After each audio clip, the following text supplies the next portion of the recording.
What's up? It's Jesse, and I know, it's been a while, and I am so sorry. I truly am. I'm deeply apologetic about my lack of consistency on this platform, as well as just in life in general over the last, I want to say 5 years, especially the last 3. I guess I can use this as an introduction video. For those of you that are new here, my name is Jesse. I am 27 years old. I'm going on 28. I will be 28 in June this year. June 2025. I will be 28 years old. Damn, son. I have quite a lot of goals that I need to accomplish by the time I'm 30, and I've wasted quite a lot of time in my 20s. Who am I? Who's Jesse? I know some of you might watch my videos or this video or whatever and think, who cares? I care. So, sorry, I'm putting it out there so that if I ever have kids, they can look back on this and, I think it would have been cool to have videos of my dad, so, here I am. But my goal with this channel is to just make connections. I am hopeful in sharing my stories throughout the things that I've experienced, because although I am young, I have experienced quite a lot of stuff. The therapists that I've seen and a lot of medical professionals that I've seen, I'll tell them the things that I've been through and they go, wow, that's a lot. And I'm like, yeah, that's why you're getting paid to help. Not to say it's a lot, but my goal is to make connections with people. And if I help just one person, just one single soul with any of my stories or my tips, I will have lived and fulfilled my purpose. I feel incredibly grateful in the fact that I have already been able to help some people with the different platforms that I've used. If it weren't for YouTube, I would have never met my brother, Caden. He's also FTM like me, and I'm really proud of him and where he's at in life and what he's doing. We catch up with each other every once in a while, and it's just phenomenal to be able to know that I had such an impact on him that he's still here. He's still breathing. He's not here.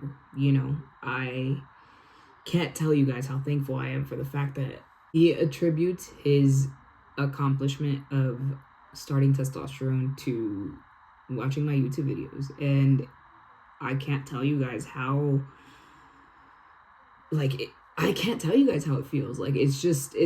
There are no words to describe how good it feels to know that I helped somebody in affirming their identity for themselves. It's amazing to me. It's phenomenal. Anyway, sorry, a little tangent there. And again, if you're new here, I do go off on tangents sometimes. I try to stay focused, and I don't really script. I try not to script. I do have a script here for a video that I'm going to do. I'm kind of doing bulk recording right now. There goes my brain. Gotta stay focused. Okay, so I do have scripts for some of the videos that are going to be coming up throughout this year, but I try to stick to just, raw and real information, just whatever comes out of my mouth, whatever I'm thinking about. And that's why I go off on tangents sometimes, which is why I started scripting. And it does take time to research to be able to put a script together, So I'm to a point in my life where it's very fulfilling to be able to create. And I've learned throughout this time in my 20s and my late teens that it's so much more important to create more than you consume. Okay? We're all consumers, everybody. It is so important to create more than you consume in order to have some sort of fulfillment within you internally, outside of what you just do for a paycheck. You know what I mean? Because I don't get paid by YouTube, and I'm sure one day I will, because I have faith in myself, and I have faith in the fact that I'm going to help a lot of people, right? But that's not what I'm worried about. That's not the aim. That's not the goal. The goal is to truly help people. And the way we make connections in this world is by telling each other our stories. I've been hospitalized so many times over the last 2 to 3 years that I've met so many different kinds of people. And I'm telling you, so many different kinds. I've met damn near everybody under the sun. And it's an absolute blessing in being able to hear their stories where they've been just thinking about it, and some of the people that I met in these hospitals I'm 100% an empath, for those of you that are new here. I'm very much an empath, so I feel very strongly, like my feelings are very heightened. I can empathize with people. I sympathize with people. You know what I mean? Like I just feel. And so just thinking about those people that I've met in the past, all the different stories that they had, all the drugs that they've been through, the kids that they've lost, the things that they've experienced, the homes that they've lost, things like that. It just, this world goes nowhere if we don't make connections. I'm not going to go into politics. My channel is not for politics. I don't mean any disrespect, but I think voting is sort of a waste of time, because the electoral college is the one that's really gonna decide, you know. My little sister hates that about me. She has voted every chance that she has gotten. I think this is the second time she's voted, actually. Yeah. And she tries to explain to me, you know, and you guys can try to explain to me, that's fine. I'm not gonna listen.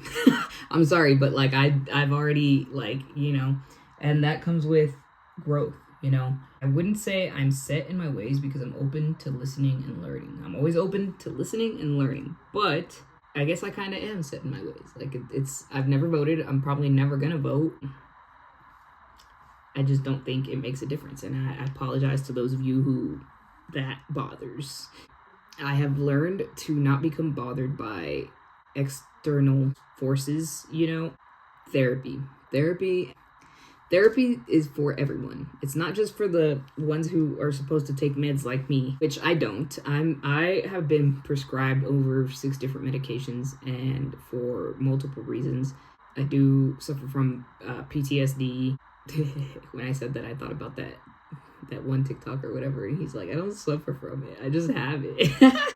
So I have post-traumatic stress disorder, I have major depressive disorder, I have bipolar disorder, bipolar 1, I have severe anxiety, I have mild OCD, and I also experience what's the other one? Dissociative disorder, which a lot of us do and we don't even realize it. But when you go to a therapist and you tell them what you're experiencing in life daily, they can tell you what you got going on. So, like, you know, that's why it's important to seek medical attention, medical help, medical professionals when you are going through something, at anything at all, but especially mentally, because if you're not right up here, nothing out here gets done. Trust.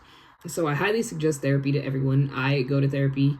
I used to go twice a week when I was first out of the hospital, and then we cut it down to once a week, and then once a month. And now I kind of just hit her up whenever I feel like I need to talk to somebody. Like when I really, really need it, I go and see her, which I think I might need to change. I think I might need to go back to like weekly or once a month or something, because I did fall into a depression about a week ago, and it was difficult. I did have to keep myself so sheltered that I was able to prevent myself from harming myself. I really didn't want to go to the hospital and tell them that I was suicidal, because I did not want to go back to the hospital again. Something that I feel like I have the strength to work through on my own now, and I'm glad I did, because I was able to work through it. I'm feeling a hell of a lot better now, and everything just kind of, I don't know, over the last couple of days, everything's just kind of been making sense. And so I was like, okay, let me take that and run with it, okay? I am a man of the Lord. I love God. God loves me. And nobody and nothing will ever convince me otherwise. Yes, I'm transgender, like I said in the beginning, or a little while ago. I started transitioning from female to male when I was 21 years old. That's when I took my first shot of testosterone, when I was 21. If you want to see that video, go ahead and scroll down or go to my page or whatever and find that video where I took my first shot. My ex-wife gave me my first shot. I am a divorcee. We got divorced. Actually, it's still finalizing as we speak, or as I speak. I keep actually refreshing this page right here. I'm not going to show you guys, but it's the court access portal, and I keep looking at the case, our case, to see if there are any updates, because I turned in the final paperwork, and I'm just like, oh my gosh, can I get this over with? Because it's been a long time coming. Today's January 17th, and on the 24th would have been our 4th wedding anniversary. And she was the one that asked for divorce. She said that she thought we weren't compatible anymore. One morning when we woke up, she just looked at me and said she thought we weren't compatible anymore. Long story short, found out she cheated on me. She had somebody sleeping in the bed. I don't know how soon after, but very soon after. And then she never filed for divorce. So about a year later, I finally filed. No, about 2 years, I want to say. It's been about 2 years. I finally filed last year. I filed on my birthday last year. Yeah, I filed for divorce on my birthday last year because she never did it. She asked for it, but she never got up and did it or got around to doing it or whatever. So I filed, and it's been a headache. It's been a lot of back and forth just because some of the paperwork was done wrong or whatever, and then she didn't respond to the summons, so then I had to file for a default judgment, which was a whole other set of paperwork, and then, like, it's just been a whole thing. Long story short, don't get married and you can avoid getting divorced. I am also a recovering alcoholic. I have had my setbacks, but I have not been intoxicated in about 2 months now. Almost 3 months. Almost there. I'm about 20 something days away from 3 months, so that's cool. The definition of sober is not affected by alcohol, not drunk. And I have not been drunk since my buddy's baby shower in November of last year, 2024. So since November 2024, I have not been intoxicated, and it feels really, really good to be able to say that out loud, because as somebody who comes from a background of just nonstop drinking, like the only time I wasn't drunk was when I was at work. And after a while, I did start drinking at work when I was living in Indiana. So, like, there comes a point in your life where you're like, oh shoot, dude, what am I doing? Like, what's going on? I'm so far from the person that I was when I was a child. And even then I didn't know who I was, but who am I? You're like, oh my gosh, who am I? And honestly, like, I know who I am. And that's why I decided to stop, because when I am intoxicated, I do dumb stuff. Like, I'm not who I am at the core. They say, drunk minds speak sober thoughts or something like that. I don't remember the saying exactly, but you guys know what I'm talking about. And it's crazy because it's true in a sense, but also not, because when you drink alcohol, you're literally poisoning yourself. So you are poisoned when you're speaking, so, like, it's not really you. It's literally all the intrusive and evil thoughts and all that negative stuff that you have just sitting there when you're sober minded. That's what comes out when you're drunk. Like, it's everything that you're not supposed to say or do, and in your good sense that you're not supposed to say or do. That is what comes out when you're drunk. Being a recovering alcoholic is not easy at all. And temptation is difficult, but after a while, it just feels better. Like, you just feel good waking up and being able to just take on the day, not be depressed, and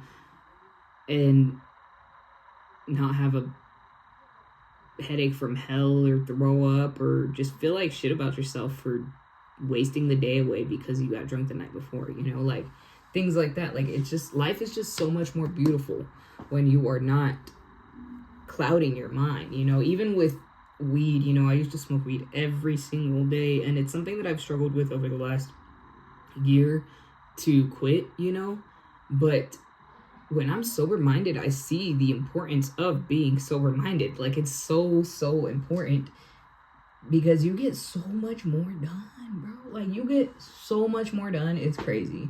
And let me tell you, when I did get divorced or separated, when we separated, it was a difficult time. I did start dating somebody else. We dated for like 6 months. I lived with her. It was very toxic. I will never forget it. It definitely took a very, very hard toll on me when we split up. It was not an easy decision to make. I think it was a mutual decision at the end, but it definitely wasn't easy because I did love her. And after that relationship, I moved back to California. I moved back in with my parents. I got my job at Walmart back. I started working at Amazon. I got my life insurance license. I'm working on my securities license. That's what all this stuff is. It's a bunch of words that I need to know, synonyms and acronyms and whatnot of the financial terminology. And it was as though I had to start all over again from scratch. Nothing to my name.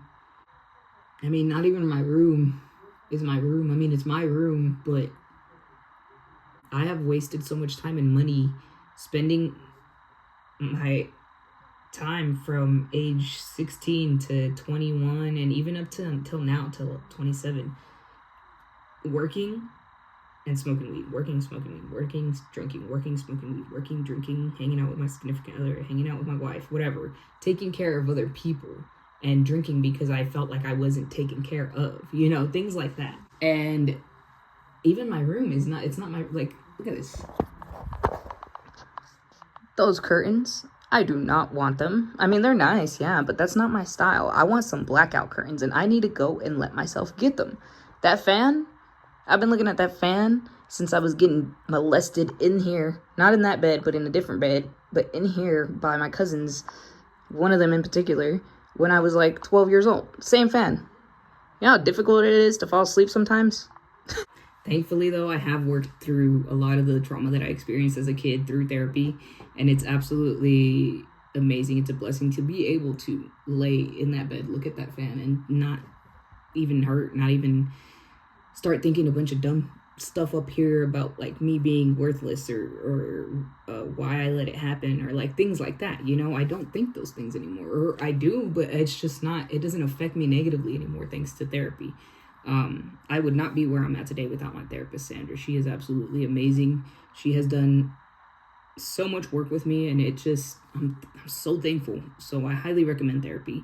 My sister gave me this book right here. It's called Be Happy, 170 Ways to Transform Your Day. This is a really good book. Another good book is this one, Slow Down Therapy. This one's written by Linus Mundy. Be Happy, 170 Ways to Transform Your Day is by Patrick Lindsay. Reading makes a difference. The more you learn, the more you earn. And I wish somebody would have told me that when I was younger and not just made college the only option, because college is not the only option. And I'm here to show that. I feel like this has been a really long introduction video. I don't know if there's much else I can say about myself. I really don't know, or the things that I've experienced. No, I can't think of anything else, you know, but again, my goal with this channel is to make connections with people and tell my stories. And if one of my stories or tips or whatever positively affects somebody or helps anybody at all, even just one person, that I know I will have lived my purpose, you know, and I can die happily whenever that time does come. As an uncle, that's one more thing I don't think I've said that. As an uncle, I can't take the easy way out, you know. I cannot do it. I can't allow myself to do it no matter how low I get, because then what does that say to them, you know? Some days are so much harder than others, but therapy, I can't stress it enough, man. Therapy helps so much. I've been asking my parents to go to therapy with me for about a year now, and they refuse, and they probably won't, but Sandra helps me to ask them in different ways. Like, she gives me words to tell them, and if they say no, they say no, you know. Oh, okay, so like I was saying, it was like I started from scratch, right? So like, forgive any background noise you hear. I don't have my microphones anymore. I don't have my ring light anymore, nothing like that. I need to get it all again. And because of my vices, I haven't really allowed myself to buy anything other than what my vices require, you know? So this year is going to be a great year. It's going to be a different year than all the years past, and I'm super thankful and super grateful. And I'm hopeful that you guys will, you know, follow me along on this journey. I love y'all. Seriously, thank you so much for all the support, all 178 of you. Let's grow together. Let's take this life on together. You're not alone. We're not alone. We aren't. A lot of us have similar thoughts, and because we don't talk to each other, we never even know, you know? So just be mindful of making connections, because connections are important. And I guess that's it for today. I love y'all. Please be sure to like, comment, and subscribe, all that good stuff. Follow me on Instagram. And I'll see you in the next one. Love y'all.